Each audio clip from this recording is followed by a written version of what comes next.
আসসালামু আলাইকুম। গুপ্তবিদ্যা সন্ধান ইউটিউব চ্যানেল সবাইকে সুস্বাগতম। সদা সর্বদা মানব কল্যাণে নিয়োজিত ইনশাআল্লাহ আছি এবং থাকবো আপনাদের পাশে। তো আপনারা আমার জন্য দোয়া করবেন, আপনাদের মাঝে যেন আমি সবসময় সঠিক এবং সত্যবিদ্যা দিতে পারি। তো আপনারা যেন আমার উছিলা করে কিছু করতে পারেন, এই নিয়তে আমি আছি। তো পাগলা কুকুরে কামড়ালে তার তদবির। অনেক সময় দেখা যায় যে কুকুর পাগল হয়ে গেছে, ও মেন্টাল হয়ে গেছে। দেখা যায় যে মানুষের টর্চার অথবা খাওয়ার অভাবে ও মেন্টাল হয়ে গেছে, যে কোনো লোক দেখলে কামড়াতে আসে। তো কিছুদিন আগে একটা ঘটনা দেখলাম ফেসবুকে, একটা লোক ফজর নামাজ পড়ার জন্য ওই মসজিদে যাচ্ছিল, তখন কয়েকটা কুকুর তাকে ছিন্ন ভিন্ন করে দিছে। তো এখন ওখানে তো আর মানুষের দোষ নাই, ওদের পেটে এখন ক্ষুধা লেগছে, আর কি করবে।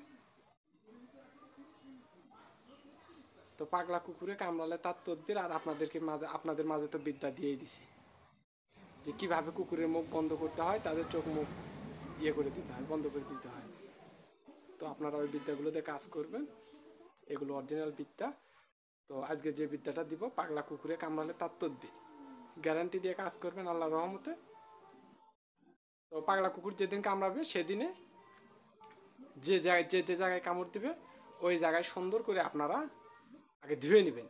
ধুয়ে নেওয়ার পর ওই জায়গাগুলোতে এসিড দিবেন, অরিজিনাল একটা এসিড দোকানে, ওই যে যারা ব্যাটারির দোকান আছে ওখানে যাবেন, ওই এসিড দিয়ে জায়গাগুলো পুরাই দিবেন। তো পুরাই দেওয়ার পর প্রথম পর্বটা শেষ। তো এখন বিভিন্ন ভ্যাকসিন নামছে, যাদের সামর্থ্য নাই টাকা পয়সা ইয়ে করার, তারা করবেন।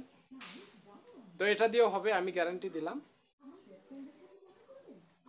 কয়েকটা রুটি বানাবেন, কয়েকটা রুটি বানানোর পর 40টা টুকরা করবেন, নামাজ পড়বেন।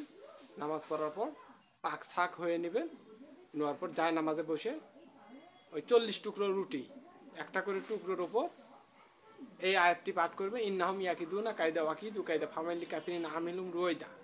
আয়াতটি ছোট, কিন্তু এর যে পাওয়ার, এর যে ক্ষমতা, যা বলার বাইরে।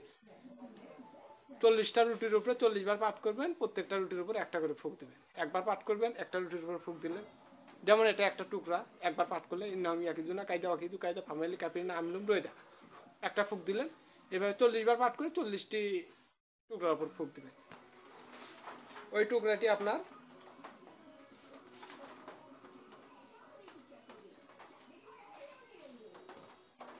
40টি টুকরা প্রতিদিন সকালে ভোরবেলা খাবে। ওই রুগী প্রতিদিন সকালবেলা ভোরবেলা খাবে,